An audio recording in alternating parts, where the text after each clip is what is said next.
ሰላም ሰላም ውድ የተከበራችሁ የጎልናፊት ተመልካቾች እንደምን አላችሁ? እኔ ደህና ነኝ፣ እግዚአብሔር ይመስገን አለሁ። ከኔ ጋር ያለ የክርስቶስ ሰላም ከእናንተ ጋር ይብዛልኝ እያልኩኝ ዛሬ በምስሉ ላይ እንደምታዩት አንድ ቪዲዮ አይቼ ሶሻል ሚዲያ ላይ ለማለት የከበደኝ ቪዲዮ ነውና በጣም ያለቀስኩበት ቪዲዮ ነው።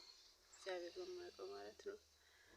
እና እነዚህ አይነት ነገሮች አንዳንዴ የውስጣችን ህመም ከጀርባችን ያለ ቁስል እንድናስታውስ የሚያደርጉን ቪዲዮዎች እኔ እንደዛ በቃ የራሴ ስሜት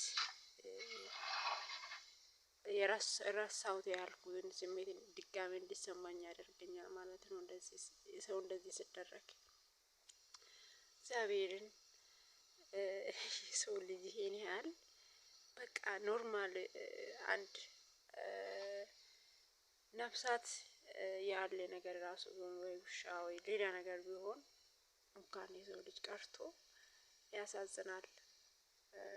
አንዳንዴ ጊዜያችን ተጠቅመን ኃይላችን፣ ሀብታችን፣ ጉልበታችን ተጠቅመን ድሀ ከኛ በታች ያሉትን ሰዎችን ለመጉዳት እሷም እንደኛ ጀግና የለም ማለት ነው። የሰው ልጅ በመጉዳት እንደኛ ጀግና የለም። አያሳዝንም? ማርያምን አያሳዝንም? ግን የእግዚአብሔር ስራ ደግሞ ግሩም ድንቅ ነው። ያው እግዚአብሔር እንደ ሰው አይደለም። የሰው ነፍስ መውጣት የምትችለው እሱ ባለ ቀን ነው እንጂ ጉልበተኞች ወይ ደግሞ ኃይለኞች ኃይላለን ጊዜ ያለን ብሎ ሊገሉት ስለመጡ አይደለም። ግን እግዚአብሔር ስራ ድንቅ ነው። ተነስቶ ቆመዋል። እንደዛ ተገጭቶ በሁለት ጎማ እንትን ተደርጎ ቆመዋል። ልጁ ገርማል። እግዚአብሔር ምንም አላደረገ። ከራሱ ጋር በራሱ ራሱን የሚመጥን ቦታ ቁጭ ብሎ እየተጫወተ ነበረ። ግን ባለ መኪናው ከጀርባ መጥቶ እንደዛ ሲያደርግ ደግሞ መኪናም አቆሞ ወደ ኋላ ብሎ ምንም አላለም። ዝም ብሎ ሄዷል። መጀመሪያም ሳይ ቀርቶ አይደለም እንደዛ ያደረገ። ግን እንደዚህ አይነት ህይወት አሳልፋችሁ አታውቁም? በመኪና በመገጨት ሳይሆን በቃ ከእናንተ በላይ ሆነ ሰው አያልፍለትም፣ ሰው አይሆንም ብሎ እናንተን ጎድቶ አያውቅም። እናንተን ረግጦ አያውቅም። እናንተ ብትሆኑ ምን ታደርጋላችሁ? እስቲ ሀሳባችሁን በኮሜንት አስቀምጡልኝ። ምን ታደርጋላችሁ? ወድቃችሁ በነበረ ጊዜ አንድ ሰዎች የኔ የምትላችሁ በተለይ የኔ የምትላችሁ ሰዎች እንደዚህ ሲረግጧችሁ እግዚአብሔር ቀኑን ካሳለፈ ሰው አድርጋችሁ ከቆማችሁ በኋላ ምን ታደርጋላችሁ? እስቲ እዛ ሰው ምን ምላሽ በዛ ጊዜ ምላሽ መስጠት አንችልም። ጊዜ የማይፈቅድልንም እንናገራለን ብንል ራሱ መናገር አንችልም። ብችል ራሱ ይሄ ህፃን ወይ ኃይል ቢኖረው ራሱ ባለመኪናም እንደዚህ ደፍሮ ባይሄድበት ነበረ። አይገጨውም ነበረ። ቢገጭ ራሱ ዝም ብሎ እንደዚህ አያልፍም ነበረ።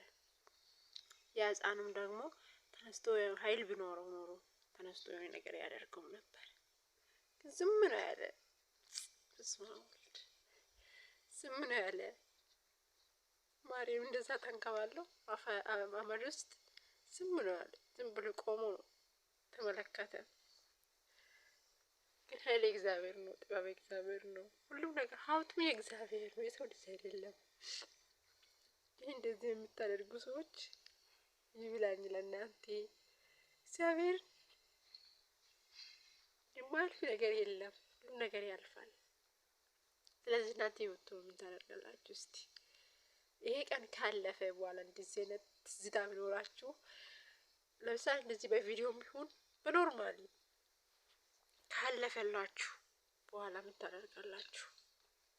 ያ ሰው ትበቀላላችሁ ወይ ዝም ብላችሁ ታልፋላችሁ?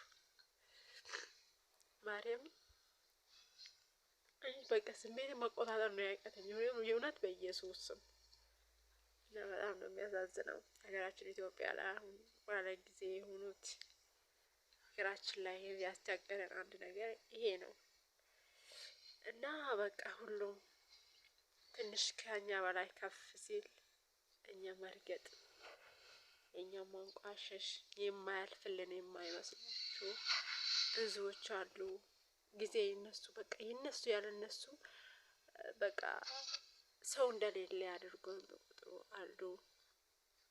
ጊዜ የማያልፍ ጊዜ እንደሚለውጥ የማያውቁ አሉ። እግዚአብሔርን የማይፈሩ የእግዚአብሔር ፍራቻ በልባቸው ውስጥ የሌለ ያለ ገንዘባቸው፣ ያለ ሀብታቸው፣ ያለ ስልጣናቸው የማይታያቸው ቤተክርስቲያን እንደዚህ የሚገፉት እና በጣም ብዙ አሉ እና ሀገራችን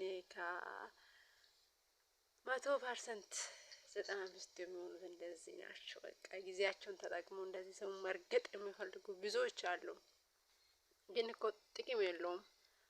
የጊዜ ጉዳይ እንጂ የሰው ጀግና የለም። የጊዜ ጉዳይ እንጂ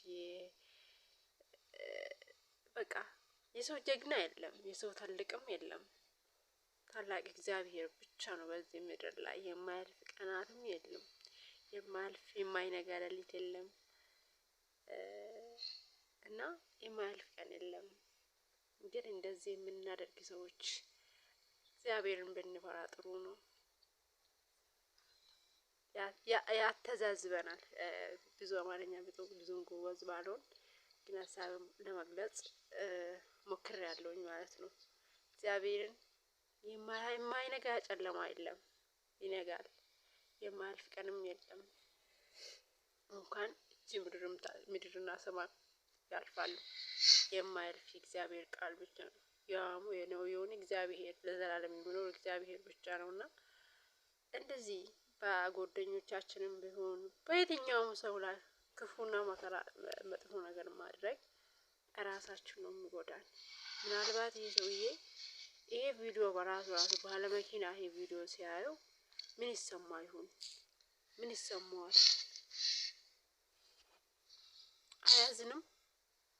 ህሊናው ምን ይለዋል? ይሄን ቪዲዮ ባይ እግዚአብሔርን ይሄ ልጅ ነገ ምናልባት ተነስቶ ቆሞ ይሄ ቪዲዮ እኮ እኔ ነበርኩኝ፣ እዚህ ቪዲዮ ላይ ነበርኩት፣ እኔ ነበርኩኝ እዚህ ደርሻለሁ ብሎ ነገር ይሆናል። ወይ ደግሞ አልፎለትም ይሆናል። የቆየ ቪዲዮ ሊሆን ይችላል። ምናልባት ሰው ነው ቆሞ ይሆናል፣ አልፎለት ይሆናል። ባለመኪናም ሊሆን ይችል ይሆናል። ከዛ በላይ ነው እና ለማለት የመጣሁት ሰውን የምንጎዳው የማያልፍ መስሎን ሰው በሰዎች ላይ የምንጫወት ሰዎች ራሳችን ብንቆጥብ ፈጣሪን ብንፈራ ጥሩ ነው ባይ ነኝ እና ምን እንደምል አላውቅም።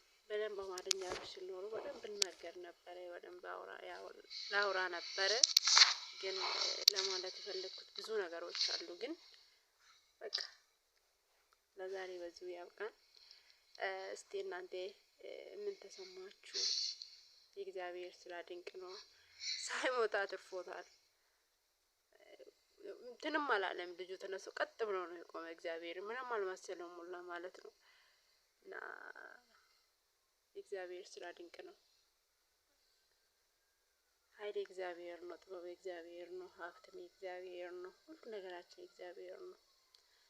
ስለዚህ በልባችን ውስጥ የእግዚአብሔር ፍርሃት ብኖር ባይነኝ እና ውድ ተመልካቾቼ ቪዲዮ አይቼ ከጀርባዬ የተሸከምኩት ቁስሌን እንድሰማኝ ድጋሚ እንድሰማኝ ስላደረገኝ ነው ወደ እናንተ ያመጣሁት እና እንደዛ ነው።